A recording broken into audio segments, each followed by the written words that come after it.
buck barrier, anti-deer. We're talking about deer, and Kirk's like, dude, quit talking. We got to record this. So I asked Gibbs. I was like, what? How's your anti-deer experiment going this year? Yeah. And anyway, short backstory. It's the Ryan Gibbs. Farm on. Farm on, folks. That's right.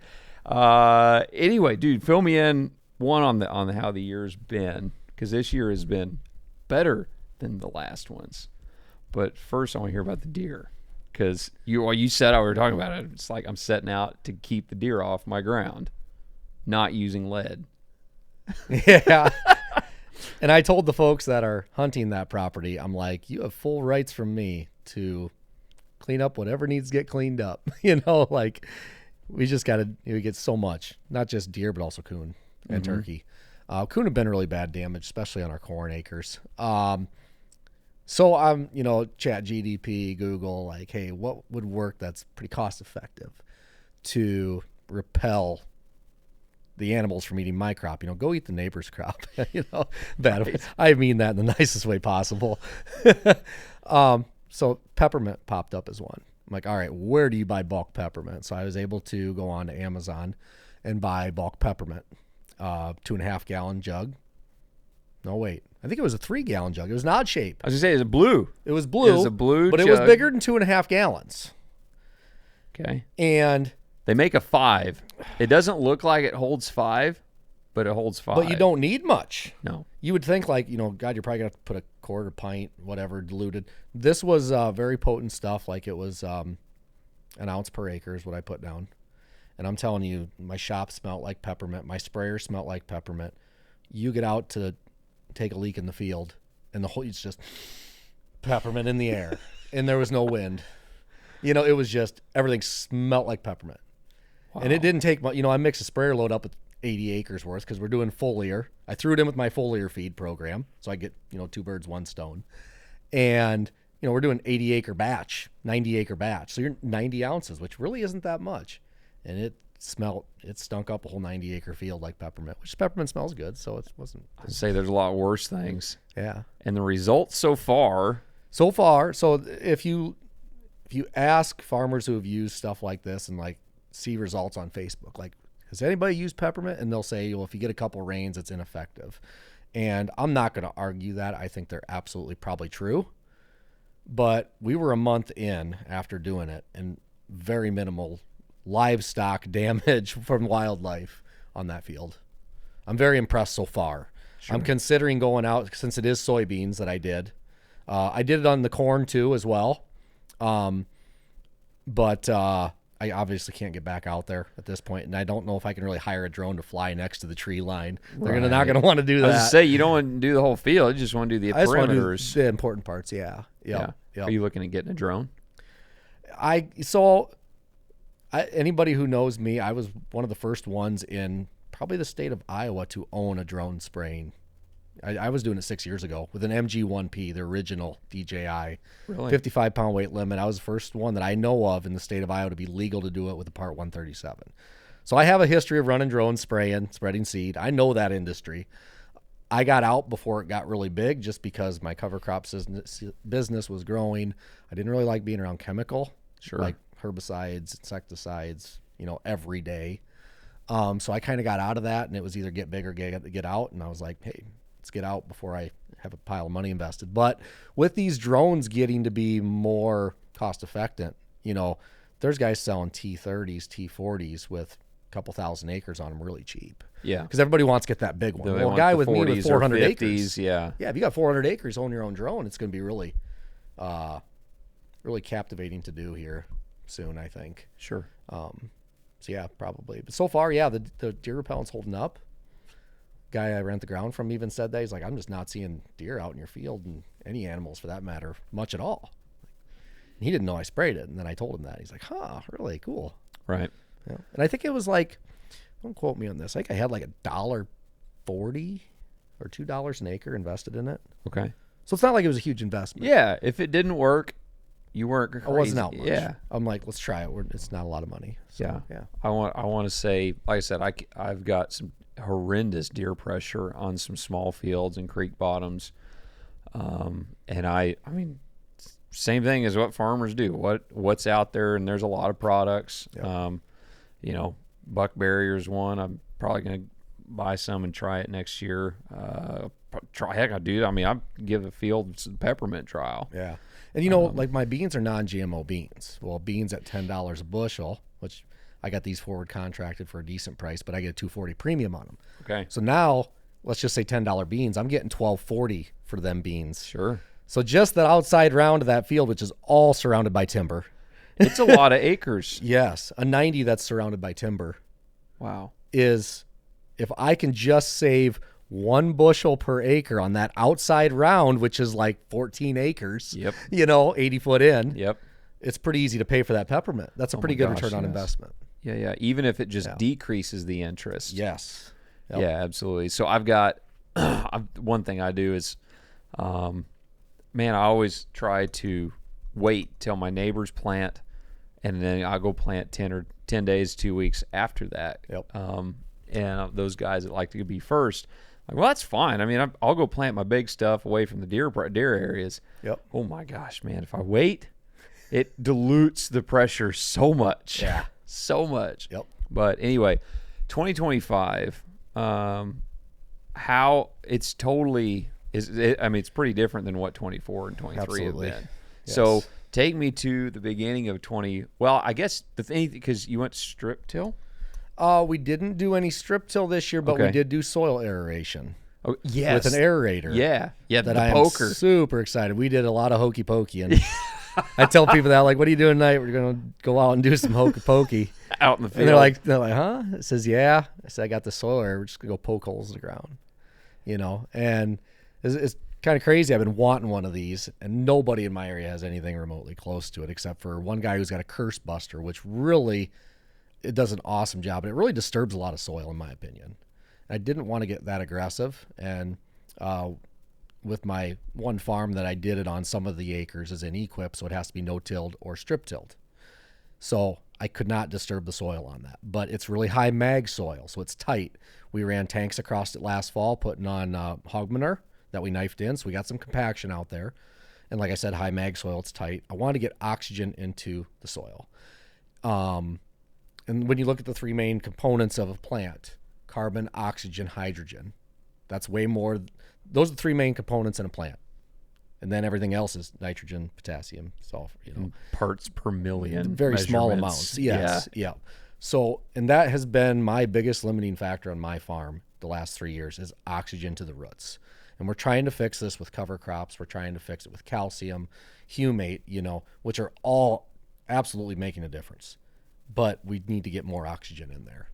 And so I did that on 80 acres, and the stand looks awesome. I bought the aerator this spring at planting, a week before I was going to plant. Bought it on auction, bid twice, got it. I was like, dang, bought it really cheap, right? Got a truck under it, got it to my yard in, less than 36 hours. Thank you to Tucker Transfer. Those guys just, if I buy something, I need it tomorrow, and they got a truck under it anywhere in the country, I swear. Wow. Great to work with. But yeah, we got it there. Hook it up to the tractor. We ran her all night, do them 80 acres. By the time we got it hooked up to it, greased it. Right. All right, now it's dark. We're running till however late to get this field done because we want to plant It's it. just got these it looks like a chopper off a chopper drum on a combine. Yeah. It's not a blade. It's a. I don't know how you call it. If you look at my hand, it's What's it called? it almost looks like an arrowhead poking into the ground. It does look like It's like a a triangle. blade. Yeah. like a nap blade. It's almost like a switchblade knife. You flip it out, Yep. it's kind of got that triangle point to it. Right. Same deal. And it's on a reel, and then it just spins and it just cuts and slices. But it doesn't turn the dirt over. Right. It doesn't roll the dirt. It just pokes the holes in the ground to get your oxygen down in.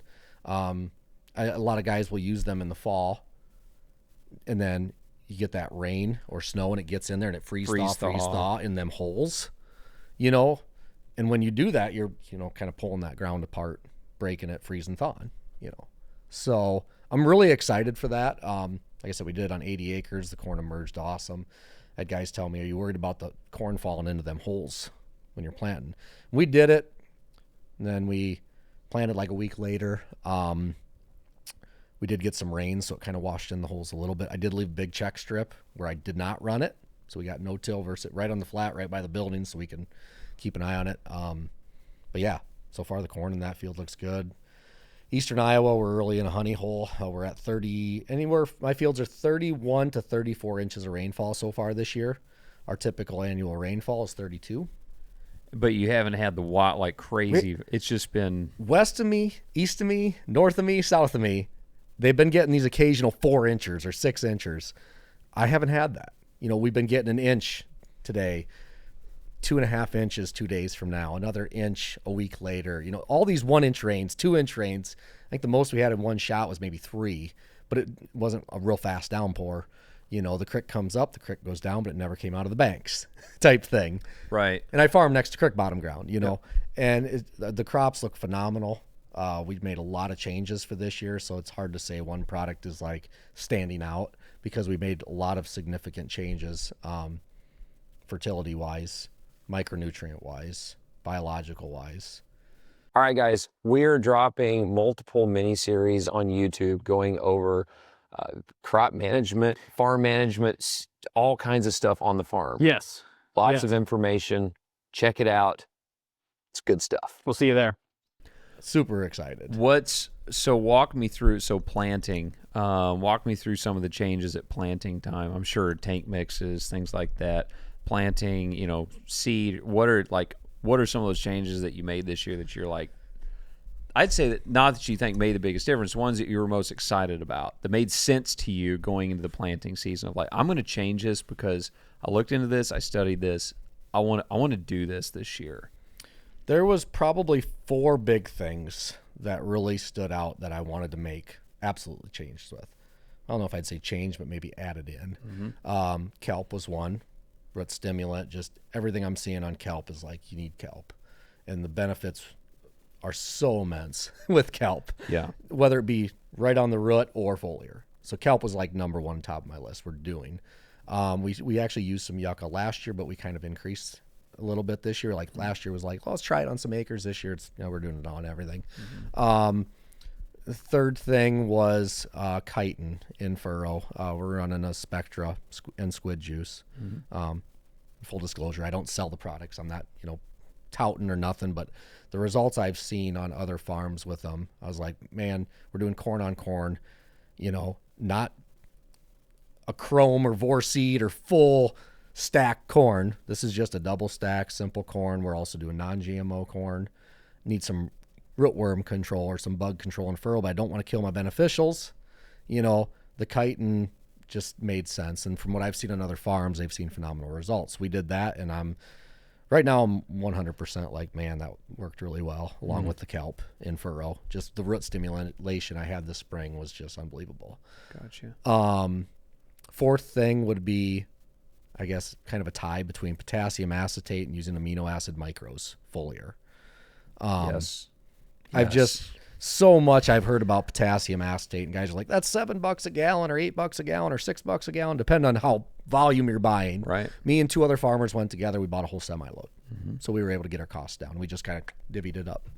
Worked out great, Nice. So I ran potassium acetate, guys throwing down, $100 a 0060 per acre. That's what, 9% efficient, and if you got $80 an acre invested in potash or whatever they spent, whether they put 100 pounds or 200 pounds down in my area, a lot of guys run a lot, and I'm running a gallon of acetate, and the results we've seen is like, wow, sap tests were kind of showing irregularities in my potassium where the top leaves were showing, I believe it was higher than the bottom leaves where it was moving a lot in the plant. Yes. So we had, I moved to running quite a bit of potassium acetate this year, getting ready to go run a bunch on beans, and on the corn, man, I'm always lacking in on my saps and tissues. Zinc and potassium are the ones that I'm like always fighting. And man, this is the first time we started doing more zinc and furrow stuff, making sure, working with different chelations of them, because of plenty of different kinds. There's all the chelations in the world. There's tons to choose from. Yep. Feels like. There's citric acid chelated. There's EDTA chelated. There's amino chelated. I just, and it's like, Well, and this can directly go towards the people that are listening that aren't farmers, that are health advocates. Look at your multivitamins and what your body can actually absorb. yeah, Because a lot of the cheap vitamins that have zinc, manganese, copper, selenium, are they in the form your body can recognize? right. And that's where I was looking at my Foliar program and saying, what micronutrients can my plant absorb that they don't have to be converted to be plant available? Yep. And, well, they're a little bit more expensive per acre. Yes, but you're getting a better efficiency. Yeah. The efficiency is so much more, it's no If you're brainer. spending $100 and 10 of it's getting in the plant, Yep. no thanks. Yeah, that's You a take bad that out of return on your farming investment, and ask me if you want to invest in that. Yep. Who's going to tell you yes? Yeah. A lunatic. Yep. And so, and that's why it's like, man, the our potassium levels in our corn are great. Finally, they're great. Yep. And man, it's exciting. Now it's like, did this year itself play into that? It's looking at the factors, seeing if we can replicate it multi-year. But gosh, man, we've got a number of years of trend lines built on saps and tissues on these specific fields. We know our applications. We know the crops we pulled. We know the weather. We've had other years that were similar to this one. And it's like, what's the difference this year that moved the needle? What did we do different? Potassium acetate, fulvic, sugar, and melted urea. I'm starting to run. I had full intentions on doing that. I just ran out of time. Really? Yeah. I almost ran out of time, and I'm really glad we didn't, because we got 22 inches of rain the end of May, and we flooded all this down here. Was just a river. The whole valley was a river. Yep. Everything we farm, and I'm like, man, I know we denitrified so bad. Yeah. And so it's like, how can we help efficiency? And that was one of the things we did, man. So far it was. And it's tough, man. It's tough spending money when corn's where it's at. Yeah. He's got every day. The market is red. True. But But when other people are walking, you run. When other people are running, you walk. And I look at this as a positive thing. You got to look at the bright side of stuff. Maybe equipment's moving slow right now. Maybe stuff is down in price to purchase. Guys that are getting tight about, I don't want to put that down because it won't make me money. But let's say corn is $4 January 15th. And you got them extra bushels sitting in the bin that you didn't have forward contracted or sold. You're making good money now. yeah, Fungicide. Chat GDP AI, use it all the time. Use AEA's Field Lark. That's pretty cool. Just kind of playing around with these different AI systems. And asking it questions. What's the return on investment, or what's the average bushel gain in the state of Iowa over the last 10 years by applying fungicide on corn? Just ask AI. 5 to 8 bushel average over 10 years. Now, if you got a disease in your field, go get rid of it. yeah, I shouldn't say go get rid of it. Control it. Because you're not going to get rid of it. Control it. sure, The fungicide will pay for itself. If you've got very minimal or no disease, why are you putting it out there? Why are you spending $30 an acre on $35 an acre for a drone and Triva Pro? I agree. If you get an 8 bushel return at $3, or 8 at 4. I was going to say, even at 4. 8 at 4. Yeah. Like I said, if you got Your a disease corn's problem, not as take care pretty, but you didn't make anything. Yes. And then the thing is like, guys, how many more diseases we're seeing on the Twitterverse right now? Like here, we're I got the first Snapchat when we were up there. Guys are cutting high moisture corn. Yep. Below that 30% or lower. And so our black layer is almost here. Yep. And guys are like, man, I've got rust in my field that just moved in the last week. Should I do something about it? I'm like, your black layer in 10 days. No. No. And and a lot of guys, they put a fungicide on it, and I'm only talking, man, I'm sure there's somebody just screaming at this right now like, I did fungicide, my plants are clean. That's great. Yep. Awesome. But a lot of guys around here ran a fungicide at Tassel, and man, that was a month and a half ago for us. And a lot of that's run out. And so now they're like, I get these, rust has become this crazy thing this year. And it's like, man, the big one for us right now is armyworm. Mm-hmm. Like, there's not a brome field around here that's not toast. They're in the beans. They're in everything. It's crazy. I was talking to a guy. He said that 1 week of bug run this year was more than last year total. That's in nuts. 1 week. The pilots have not had sleep. It is insane. I got bites a pilot that ran a bunch of mine yesterday and today. He's like, I was like, man, when was the last time you guys slept? He goes, man, it's been a while. So it's just like crop dusters out there, just with they're already crazy without sleep, or crazy with sleep. Now they're sleep deprived and running planes. Yeah. But anyway, yeah, it's a deal. Yeah. It's a deal. And this year I've gotten really sharp with my pencil on every application. And this was even in January when I was forward contracting corn for 460, 480, 470, somewhere in there. I'm running the pencil on every application I plan on making. And then in season, obviously some of that changed a little bit, but what can I get for what's it going to take for my return to make this pay? Every application. Didn't matter if it was herbicide, if it was foliar, Made you a better business person. Oh yeah, didn't it? I mean, I got sticky notes everywhere. I'm kind of disorganized, but we're getting better. But thing is, man, when corn's $7, and I hope it comes back to it. It will, at some point. But you just, when corn's $7, you're like, it'll pay.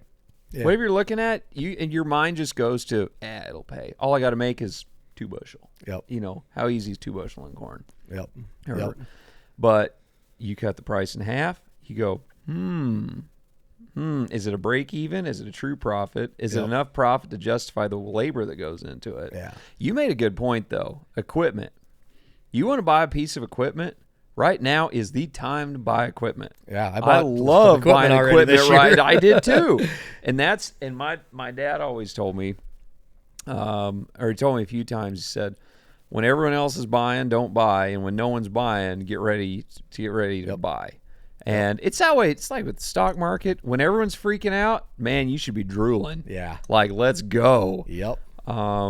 And it's same thing. You can get great deals on equipment. Equipment's not moving. No. There are companies out there offering package deals. You can get. I seen one the other day. A brand new grain cart with the purchase of a brand new X9. I seen that too. And I'm like, they're getting desperate. Like to move that combines. grain cart could keep up with an X9. I've heard more negative stuff about these combines in the last month or 2 or 6 months, I should say. Yeah. Guys are like, we just want knobs to pull right. and no electrical switch, stuff. Right. We don't need 10 cameras on the combine. We just want a combine that runs, that's not costing us $40,000 a year in maintenance and upkeep. And $180 a shop fee for come out and do an unlock code. Or It's getting crazy, I don't blame them. I mean, I run a 9570. It's a simple combine. Mm-hmm. Nothing super fancy. I do most of the work myself. Now, if it's something halfway major, we got a local company that I work with that comes out that's actually not a Deere dealer. And I got most of my equipment's Deere equipment. Mm-hmm. But I mean, hope Deere hears this. I'm not buying a lot of my parts from Deere. Same. It's getting to be ridiculous. I mean, I'm a case guy, man. I say the same thing. Come on. I mean, I understand you got to make money as a business, but don't gouge us so bad when I can buy the same bearing online and it'll be here in 2 days. Yeah. For half the price. Man, and I want to support our local Deere dealership is great. Yeah. We got great so guys. Is mine. And I love my dealership. But man, what they're gouging and it's not, on some of I don't these know. are ridiculous. I'd say I don't know this for a fact. Like, it may not be their fault. Yeah. Really? I don't think it's a local law. I don't think it is. It's not. Yeah, I don't think it is. I think their hands are tied. Yep. And that's tough. It's really tough. I had a leaky cylinder I fixed on my tractor. Cost me $750 for the cylinder. If I would have known it was going to cost that, I wouldn't have ripped it apart, and I would have bought a drum of hydraulic oil for $750 and put 5 gallons into it. For 11 years, it was going to take me to get my return on investment on that cylinder. If that tractor was leaking 5 gallons a year, which I know it wasn't leaking that much. Right. It was a drip. Right. And it bothered me. And I don't Right. like oil leaking Right. everywhere. So I'm like, I'll just fix it. A couple $100. That's $750. I could buy a whole drum of hydraulic oil for that. 11-year return on my investment for that cylinder. Yep. Start looking at your return on investment. I like to see stuff Absolutely. pay for itself in 5 years. Yeah. Depending on how big Sure. the And your purchase interest is. rate, yeah. And your What's the interest yeah. rates at? Yep. Yeah. I'm amazed. I'll tell you what. 350 corn with interest not coming down. You hear Trump and the Fed. Trump's just harping on the Fed drop rates. Mm-hmm. I'm like, man. I mean, it's like the last time grain markets were low, we had low interest. Mm-hmm. Like, I financed a header at like 2.7. I bought a house at 2.5. Yeah.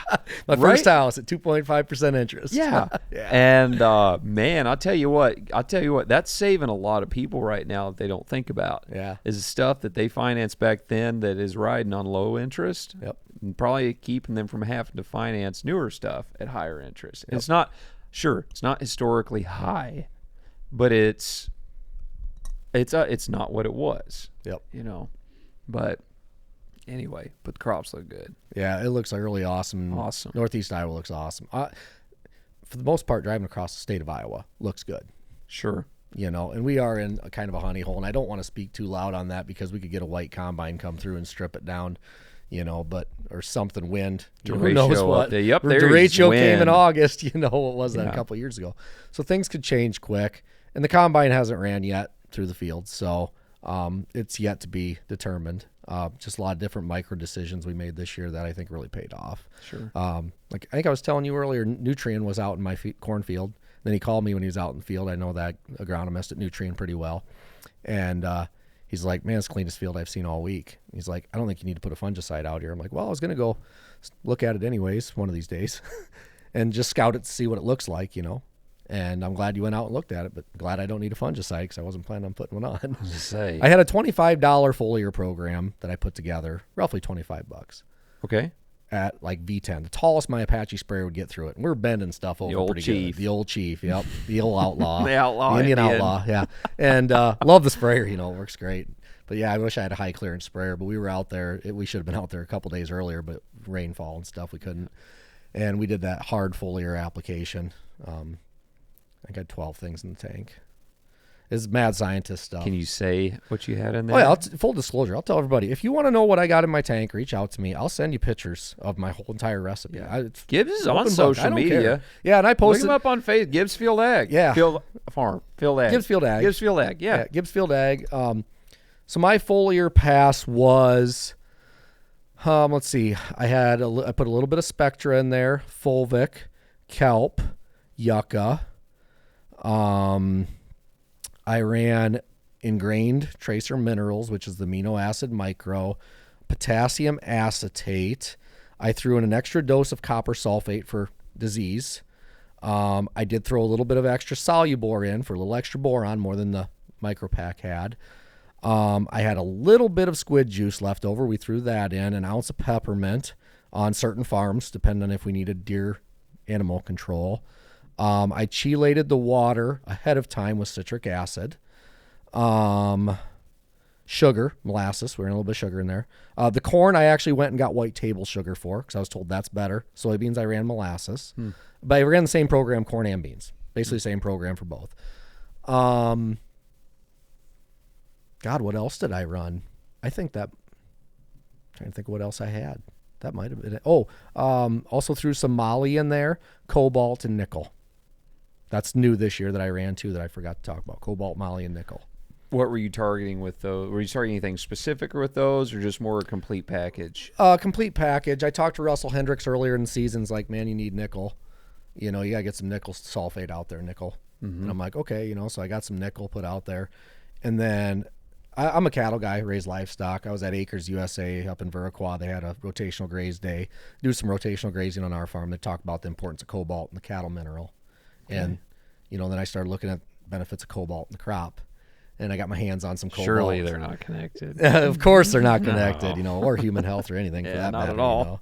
And I mean, when I talk about micronutrients, these are truly micronutrients. It doesn't take much of any of them. Very literally grams per acre.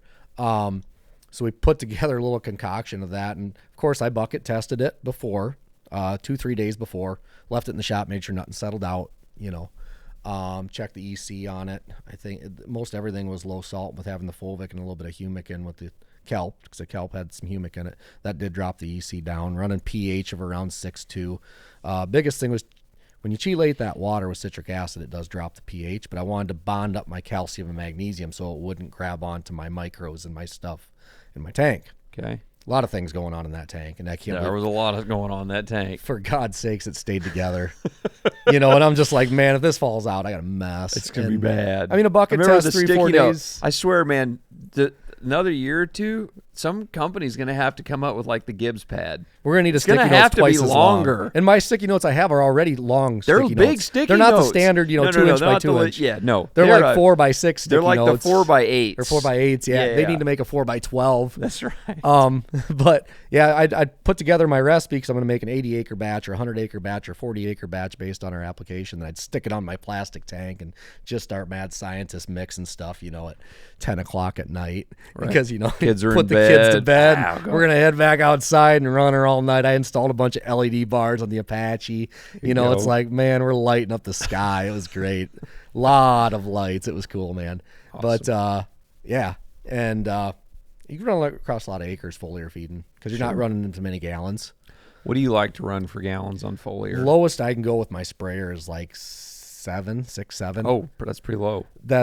I want to get down to like 5, but I have to keep moving fast with that sprayer. Let's say Extreme Ag's going lower and lower. Yeah. On Foliar. Ideally, if I could do it, it would be 5. Don't quote me on that. I thought I saw a video they posted yesterday about going down to Johnny Varell was doing some stuff at 5, I think. Gosh, don't quote me on that. Check with them. I like following them guys, and I got a chance to talk to Kelly Garrett and meet with him and talk to him about a few things. Just really great person, great group of guys in general. All of them, Extreme Ag guys, great guys to talk to. Kirk, we're falling apart over here, man. Are we okay? We're good. We can roll with it. Yeah. Oh, the lighting goes haywire. I look pasty. We can put some makeup on for you. Spray tan pretzel real quick. Yep. So yeah, it's interesting learning that my sap test came back really good. Potassium was kind of out of whack a little bit, but other than that, sap test looked good. We're going to be pulling some more saps.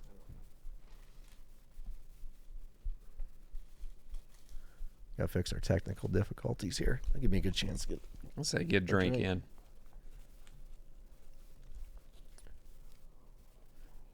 How much time do we have, Kirk? Works. Left? Okay. Is there anything you want to talk about specifically, Gibbs? You think you were just wound up about? It can be anything. This is your chance to think about it before we're live. I know. There's nothing I'm like super really wound up about. I mean, I really want to do more cattle on acres. That's it. That's what I was going to ask you about that. That's one thing I am going to do for next year. Okay, Kurt. Oh, we're good? And we're back. All right. All right. We had a technical difficulty with a taped up light cover over here.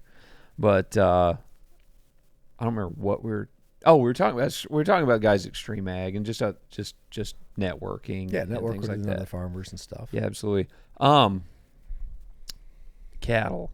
Because it's been very obvious that you are getting more and more excited about cattle, rotational grazing. Grain prices suck. Cattle's amazing. We know that'll swap at some point. But, like you said, dude, this gives guys an opportunity to sharpen a pencil, look at alternative markets. Your beans getting a premium for. How can we bring more cattle in? I saw a deal last night. One finished premium steer is worth 1 semi-load of corn right now. Yeah. A semi-load of corn is worth 1 4-legged animal. That is a punch in the gut. Yeah. That is just ow. Well, I mean, great for cattle. Yeah. But it just puts you into perspective, like, wow. And then how many pounds of grain does it take to finish that animal out? Not a semi-load, but... Well, anyway. when I drive down the highway and I see in our area we got slatted cattle barns. Okay. 250 head, 400 head slatted barns, or 1,000 head slatted barns. I used to drive by them thinking, barn full of cattle, there's a lot of money in there, Now I drive by it and I'm like, there is 400 semi loads of grain in that one building. You know, money worth. Yeah. Like, wow, that's nuts. And the guys selling cattle are making money on them, but it's taking so much more to refill to get back into that Absolutely. yard full of cattle. Absolutely. You know? Man, people are, it doesn't matter. Now it's a farmer. It was the cattle guy making front, and you and I both have cattle and grain. Mm-hmm. So, I mean, but the cow guys, they're harping on, the farmers are getting rich, $7 corn. Now the farmers, cattle guys are getting rich. Man, I'm telling you, all it is, it's become an industry of this cyclical pattern of ups and downs. And when everyone thinks you're making money, you're getting just in the freaking zone, man. Mm-hmm. Corn $7 or cattle or $3 something, whatever. No, you're actually probably just being paid what you're worth finally. Mm-hmm. You know? Like the work it takes, the risk, the overhead, the labor, everything that goes into it. I don't. They talk about, $4 is the new $2.50 corn. $4 is the new $2.50 corn, or whatever. Obviously, I think it was Mason the other day or it was Mason or somebody else. No, 3's still 3, because we're back in the 3s again. But it's people need to quit harping on people who are having a stint of higher prices, because no, dude, you're really, compared to the rest of the world and marketplace, for the risk you're taking and the dollars you have invested in the work, are you actually, you're actually being paid well for the work you do. The work you do. Yep. It's not sinful. It's not an easy job. No, and if it was fun and easy, everyone would do it. That's right. That's right. So how do you plan to get more? What's your thought process on implementing more cattle? So for me, I'm not really looking at if the market completely falls out of bed or keeps going up. I'm looking at the number as if, let's just say cattle stays the same price right now, or if it goes down. I don't care about the upside at this point. And I was running the numbers this spring, putting spreadsheets together, because I'm buying some cattle anyways to put in my pasture, taking some of our row crop acres out of production, these goofy little fingers, square off the field, put pasture in there. Mm-hmm. When you say pasture, is that is that like a permanent grass, or I already cover? got cover crop planted. So that's, for first month or two, we already got something out there. Let them mow it down hard, pull them off that paddock, and then we'll seed in some grass. Because that goofy finger, I'm just going to leave it out of production anyways, because it's 2 acres here, an acre there, 3 acres there, 5 acres. Just square them off. Mm-hmm. So then I'll plant, a annual or perennial grass in there with it.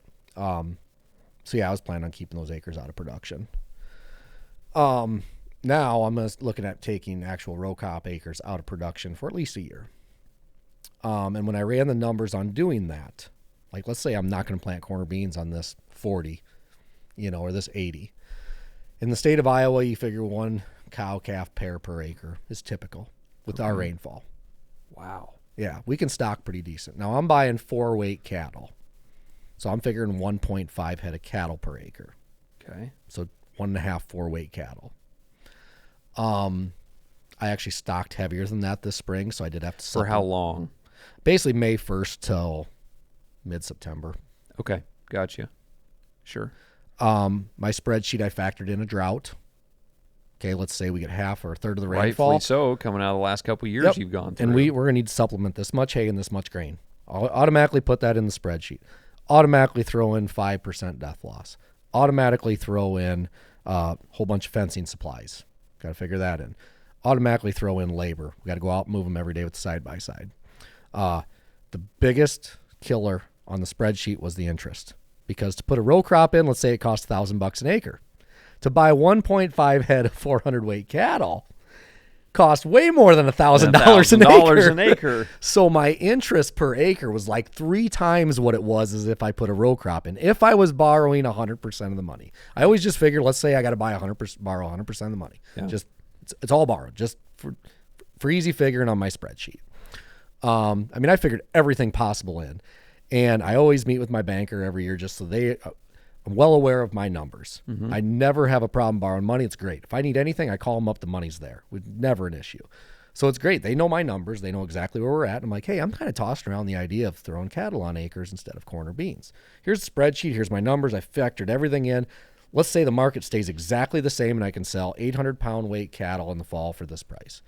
And it was like $100 or $120 an acre more profitable than $4.25 corn and $10.50 beans. This was back in like January when I was figuring this, because that's what markets were.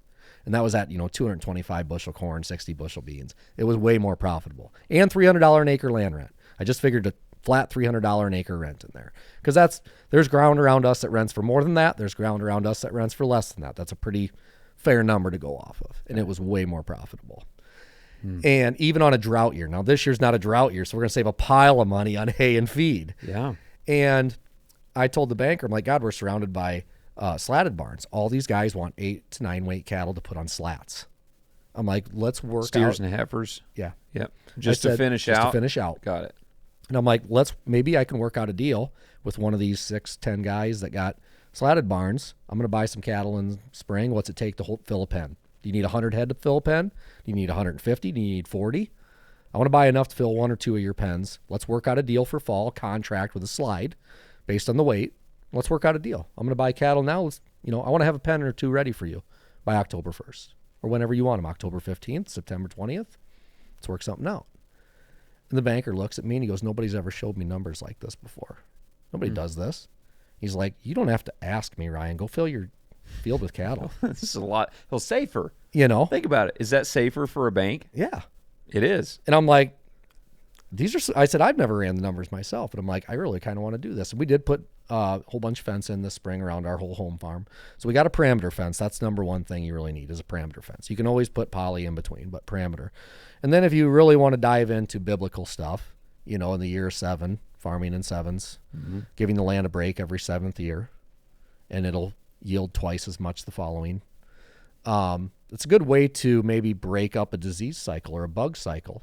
Oh, yeah. Let cattle out there, or I shouldn't say cattle, livestock. Maybe you want to do animals. sheep. A ruminant animal. Yep, ruminant animal, And maybe that's a way I can break up a cycle on some of these farms. And I'm starting to toss it around to landowners that I'm renting from. Would you consider me renting your farm? Is it all right if I throw livestock on them for a year? And one guy's like, dude, that'd be awesome. I'd love looking out my backyard and seeing a field full of livestock if you don't mind managing them. And I'm like, okay. Maybe that's a way for a young guy to get land rented. The geography of the ground works out. And if there's some fence up already. Fence, yeah. You got logistics with it. Water. Oh, yes. Moving. You can't just Columbus. The guy told me Columbus cattle. Like Columbus goes out to sea in 4 months. Oh, gotcha. A lot of cattle guys are like, let the cows out in the pasture. Gathering We'll dates. see you in 90 or 120 days. We'll see you in 90 days. And they might drive by and check them every week or two. We're moving cattle every day. Yeah. And after you move feeder cattle twice, you walk out there and they know they'll leave knee-high grass to go to a new paddock. They know it's in the back of the side-by-side. Yep. And you open the gate and them cattle come out. And the kids love it. My kids come out. They put up poly wire. They love coming out and helping move cattle. So maybe that's another crop rotation we can put in there. Corn, beans, cattle, cover crop. Who says rotation has to be another grain crop? That's right. Yeah. Let's grow pounds per acre instead of bushels. How many? That's kind of like my new goal now. It's like, we've already that's been what able bushels are is pounds. Yeah. Yeah. So it's like, all right, we were able to grow 280 bushel on this acre last year. How many pounds can I grow off that acre? Can I grow? What's my pound yield goal? Say you did 2.5, 2. I don't know what. In past, we've been running around that 2.25 pound rate of gain with no implants on steers. Sure. So I've only been literally doing this like a year, and this is kind of my second year of kind of collecting data and stuff. So for 120 days, that's you said how many? 2.25 pound rate of gain. 2.25 times 120. 2 times 120 would be 240 and 260. Is that 260-ish pounds? 260 pounds? That's just firing off the top of my head. Yeah. 260 pounds in a 120-day cycle. Well, in the market right now is stupid, but figure what are 8 weight cattle bringing $3? They're over $3. Sure. Fats are what, 240, 260? Yeah. So you're going to get 8 weights are going to be well over $3 a pound. So you can make some serious money there. But the market has inflated. Oh yeah. And it's gonna come down. Like more guys told me, they're like, I've heard this from probably 3 people in the last 2 weeks. $3 corn and $3 fats to grow the herd. You're not going to get the stock cow herd to grow until there's $3 corn and $3 fats. Sure. And I don't And know. where are we? Right there. We're well, we're in the threes on We're corn. in the threes on corn, and we're you know. almost in the We're threes almost in on the threes cattle. on fats. Yes. Yep, finished fats. Yes. So, it's gonna be interesting. Gotcha. I don't know. Just looking forward. How can I integrate? How can I make more dollars per acre and expand my operation? Well, it's also that way? just diversification. Yeah. You're more diversified. Yep. That's cool. It's something to chew on. It is. I've thrown it out at guys who are cattle guys. I'm like, why don't you raise cattle per acre? Yeah. You can buy the corn cheaper and you can grow it right now. Oh yeah. It's like, hey, Yeah. man, I was talking with Bean. We drove by a dealership the other day. It's a brand new swather sitting out there, and he goes, "You know what that thing cost? How much? $175,000. Didn't have a header on it. Ouch. Didn't have a header on it. So the header is like 70. Like, so you're close around that $250,000 for a brand new self-propelled swather." He's like, "Mm-hmm." I'm like, and a baler and a hay tractor. Balers, 50 to 80 grand. Yeah, obviously, yes, you can buy used stuff for cheaper, but just where the market's at, and say you're replacing equipment with newer stuff, and I mean, dude, a hay tractor's easy $100,000, easy $100,000. Yep. And so you're talking hundreds of thousands of dollars, and you look at currently, at least in our area, good grass hay is $70 a ton. Yeah, I know. That's Like, about our area excuse too. me? Yeah. How? And you're spending $400,000 on hay equipment. Why? Because if you're in the hay business and you're putting up a lot of hay for a lot of cattle, you're covering ground. Yeah. Yep. No, thank you. Exactly. And I think that's Hay's farmers. hard that's- on equipment that's too. what we got to be able to do is we got to be able to roll with it every Yes. year. Like how can we make changes and be profitable? Yes. And hay doesn't look super nice right now and profitability wise. I mean, my area is the same way. We got local hay auctions. The last 2 biggest years, in though, in the Iowa. droughts, hay's been crazy. Yep. Crazy. I have actually had a couple of calls from guys asking if I wanted to buy alfalfa because they had alfalfa. They're like, I got lots for sale. You want something? Like, I'm good. Mhm. I'm good. So it's interesting to see that shift. Yep. It's that way with all markets. Yep. All markets. We'll have another drought, and the hay guys are going to make bank. Yep. And we'll have another drought in the I states, and corn will go back up. Yeah. And cattle will be higher in numbers, and prices will go down. It's just markets. It's how it is. That's right. So anyway, well, it's good to get you back on. It's been too long. It's been a while since I've been with you guys. It's good catching up with everyone. It is always good to have you around. It's always a good time. It's always a good time. Yep. But anyway, so wrapping up, appreciate it. Appreciate you, Gibbs. And dude, the saying that has spread is farm on. That's right. That's from you. That is Gibbs' saying. That's what I like to tell people at the end of the conversation. Hey, farm on. Farm on. Has anybody disagreed with you? Not yet. There you go. Cool. All right. Thanks, man. Hey, awesome. All Great right. being here. See you guys. Guys, thanks for watching the content so far. If you would like to see more, be sure to subscribe to our YouTube channel. We've got all the full-length podcasts, other video information, tutorials on there.